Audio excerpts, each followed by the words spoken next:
Hello, hi guys! Magandang hapon sa inyong lahat. This is Chino Rodriguez from Masagari Channel, a faith healer, also matarider. So ngayong hapon na to, tingnan natin ang nagsasabihin sa iyo ng ating mga gabay. So this is a weekly gabay for the month of February 14 hanggang February 20 for the sign of Cancer yan. So Cancer, welcome to my channel. Ano kayang messages, advices ng spirit guides ang ating masasagot for today's video? Kanino mo kayang energy or kaganapan sa buhay mo ang ating mga hagilap? So guys, this reading is a general reading lamang, hindi lahat makaka-resonate. Kung nila pa makaka-relate sa inyo, comment down below kung kaninong energy ang ating nasagap. But because don't forget to like and subscribe my channel and hit the notification bell for more videos update. And of course guys, maraming salamat po sa mga nag-share ng aking videos sa namang uri na social media platforms. Maraming salamat po. Umpisahan na natin ang laban for this side of Cancer yan.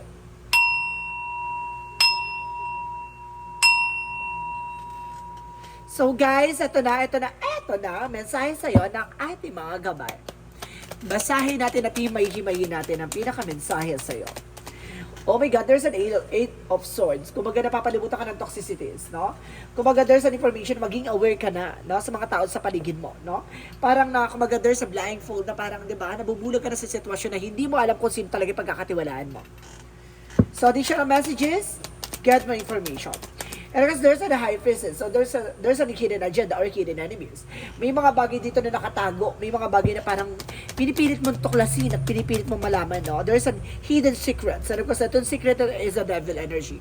May taong gumagawa behind your back, no? Kumbaga there's a negative energy na kumbaga etong tao na to ay may hidden issue or hidden agenda sa iyo.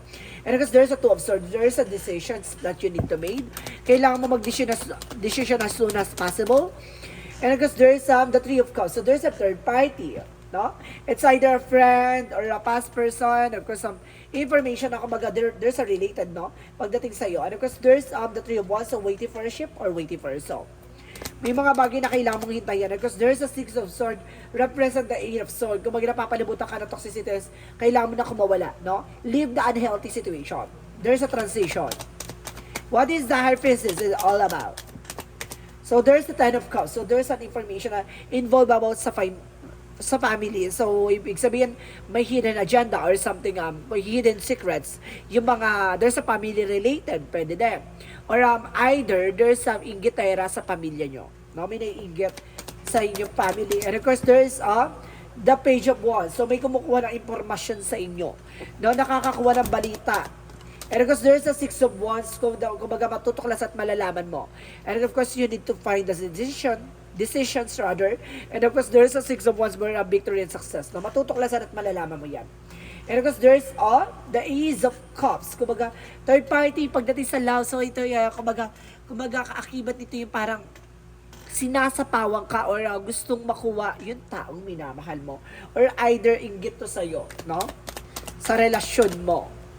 Ibig sabihin ng pinaka-third party dito, it's either an ex, or either may kalaguyo ang person mo, or either, guys, kumbaga, there's an involvement, kumbaga, selos, no? And because there's the five of pentacles, kumbaga there's a financial loss or something poverty, kumbaga there's a harvest time, no? Kumbaga nakaranas ka ng paghihirap at sakripisyo. So this is the moment na kumbaga makukuha mo na what you deserve. What is the eight of swords and the six of swords? Represent the strength card, confidence. So kailangan mong lakasan ng loob mo, maging matapang. No, lakasan ng pakiramdam. And of course, what is the high priestess? And of course, the ten of cups, so there's a knight of pentacles. So there's a blossoming abundance. Maaaring, kumbaga, naiinggit to sa negosyo or sa inyong finances. And of course, there's the devil and the page of wands represent the higher fund. So nagkaroon ng separation dahil sa kagagawa ng tao na to.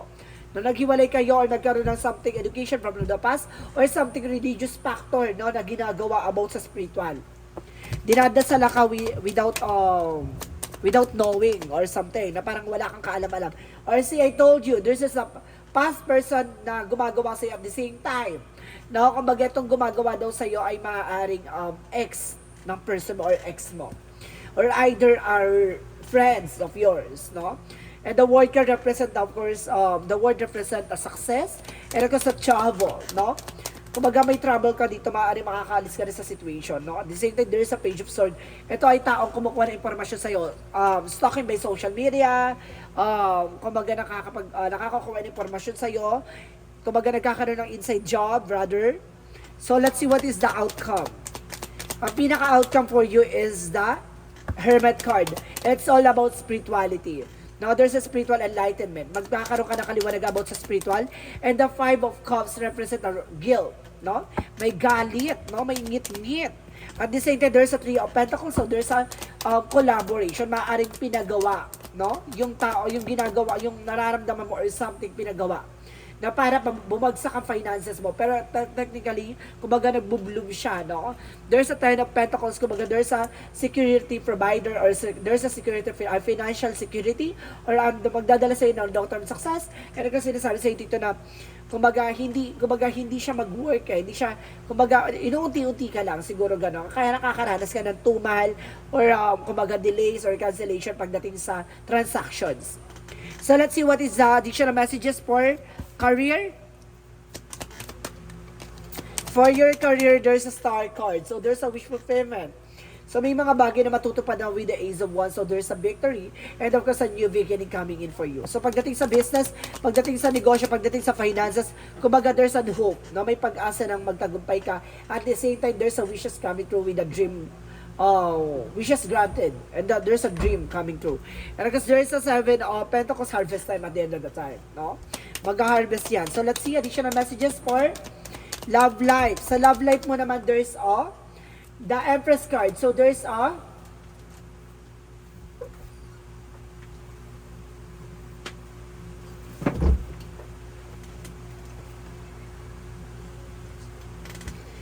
Empress card. So there's a revert, no? Kumbaga sinasabi dito magkakaroon ka ng okay, thank you, sorry. There's an Empress card, may babae daw involved. Thank you po, Angel Spirit. And because there's a Fool card, nagtiwala ka sa tao na to. Oh my God. So, ibig sabihin na to third party is a relate. Oh, there's a burden. So, parang nag-invest siya ng something, kumbaga, information like, kumbaga, naging malapit siya sa person mo. Parang gano'n, sinusulsulan niya or something na, kumbaga, yung tao, parang kino-comfort niya, pero yung pala, may pagnanasa siya. Parang gano'n, nagkaroon ng inside job. Hinarot niya yung person mo. No? So, let's see. What is additional messages for health? So, health mo naman, there's a the Sun card. So, magkakaroon ka ng kaliwanagan kung ano yung nangyayari talaga sa health mo. And of course, there's a security excuse me. Security and practicality pagdating sa health mo. So, maging practical ka kasi nauubos yung finances mo. No? Puro kagastos din pala. May something spiritual involvement pala. Kaya kung ano-ano nararanasan mo at nararamdaman mo. So, let's see what is the magical fairy messages. For magical fairy messages, get more information. So, there is your wish is granted. I told you so. Diba? Matutupad talaga yung pangarap mo. Diba? So, let's see what is the Yin and Yang Oracle card. For Yin and Yang Oracle card, so there's a trigger, conflict, no? Kumbaga matutuklasan at malalaman mo na yung nagbibigay complication sa'yo. And the Sun card, no? Talaga magkakaroon ka ng inner clarity. At the same time, there's a compassion nurturer, no? Nurture sa'yo yung pagtitiwala at pagmamahal, eh. May mga tao lang talaga na, diba, na sinusubok ng temptation. So, there's a regret. So, may mga pinagsisisihan na rin dito. And there's a self-love, na mahalin mo yung sarili mo. So, let's see what is the Archangel Michael messages. Archangel Michael messages. So, there's a your inner guidance is real and trustworthy. No? Yung gabay mo rin mapagkakatiwalaan daw. And of course, there's your children are watched over by angels. So, some of you kung may mga anak na ginagabayan daw ng ating mga angel spirit guides. And of course, there's and you created the situation and you have the power to change it. Ikaw ang naglagay sa sitwasyon mo. Ikaw din daw makagawa ng paraan para makaalis ka dyan. So, nagtiwala ka eh. So, let's see what is the chakra messages. Abundance. So, talaga ang kasaganahan ay para papasayo, no? Mapapasayo. And there's a prayer, no? Keep praying. And of course, there's a workaholic, no? Kumbaga pagdating sa trabaho, talaga nakatutok ka dyan na magdadala sa in abundance. So, let's see what is additional messages for Angel Spirit Guides. So, So there's music. So some of you baka makakatulong ang music for healing energy. No, para ma-retreat ka or ma-relax ka. And there's a career change. May mga bagay na kailangan mong baguhin pagdating sa career mo. So let's see what is additional messages for angel spirit guides. And there's your life is a canvas. So there's a manifestation. May mga bagay na unti-unti ka na mamamanifest. And there's a courageous by Peony.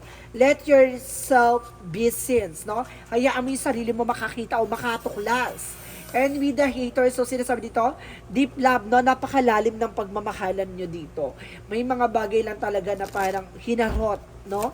At talagang inakit. Or something na, tendency or technically, ginawan pa ng gayuma, no?